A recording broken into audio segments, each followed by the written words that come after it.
Hi, I'm Tim. Welcome to our channel and thanks for logging on. Today we're discussing the Jaeger-LeCoultre Reverso Septantieme. You can see this 2002 limited edition of 500 and purchase it on our website. Subscribe to our YouTube channel if you enjoy these videos, and please click on the card in the upper right hand corner of the screen at any time during this video to see our full listing for this watch with additional accessories included, high resolution images, and naturally complete pricing details. On my wrist, 6 1/3 inches, 16 centimeters in circumference, this is a milestone watch. The first of the oversized case Reversos. The case size is known as XGT, or Extra Grand Taille. The 2002 Reverso Septantieme was actually a 70th anniversary Reverso that arrived 1 year late due to the complexity of assembling a reliable 8-day movement for the Reverso case shape. Now, across the broad of the case, it's 29.5 millimeters, and that is to say the 9 o'clock to 3 o'clock measurement, not including the crown. From lug to lug, it's 46.5 millimeters, so though it is the XGT case, it's not exceptionally broad across the wrist. The case is more deep and wide than it is long, so it wears well on a broad range of wrist sizes. In fact, down to about, I would say, 14.5 centimeters, you're going to be able to wear this one with security and proportion. Now, thickness is where this case really distinguishes itself. This is where it makes up its imposing mass and heft on the wrist. It's 13 millimeters thick, which is quite reasonable when you consider that it contains 2 mainspring barrels, a double-digit date, a AM/PM indicator, as well as being a reversible case on a fixed chassis. Now, the watch has an exceptionally substantial dark brown rectangular scale alligator leather strap. You can see how much it swells as it approaches the conical lugs of the classic Reverso shape, and in the hand it's very impressive. Tough, substantial, thick. It bodes well for the long-term durability on the wrist. And the watch includes a beautiful and very substantial single-fold 18-karat rose gold deployant, Jaeger-LeCoultre branded. It's a matte or satin type finish inside and a high polish on the exterior. Very crisp, it retains outstanding definition, appearing to have never been refinished like the watch itself.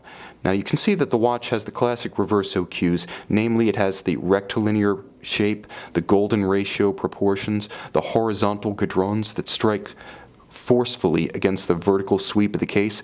Everything about this watch screams Art Deco, and indeed that is the origin of the design, first built in 1931 as a sports watch for British polo players in India. The original idea was to equip the Reverso case with a solid case back to prevent it from getting shattered by the blows of polo mallets. Today, the double-sided watch serves as a platform for complications and beautiful display case backs. But before we venture backside, let's take a look topside.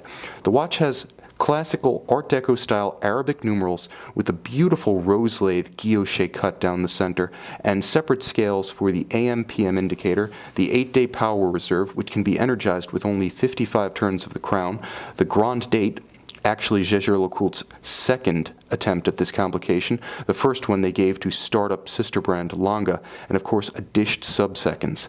Now when you turn the watch over, one might argue that this is the true attraction of the watch, the true centerpiece of the Septantieme. This is the caliber 879. It took years to develop, and it's a handsome piece that effectively set new standards for Reverso movement finish.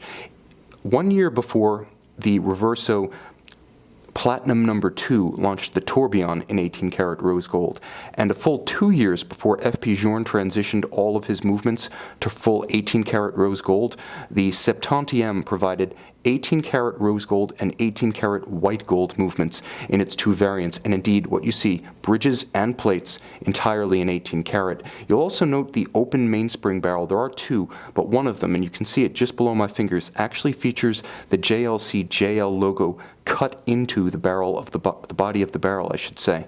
And you can follow the train straight down to a gorgeous balance equipped with a swan's neck regulator, black polished. All of the angles are superb. There's a rich and deeply textured Côte de Genève across the bridges, and everything about this watch screams high horology.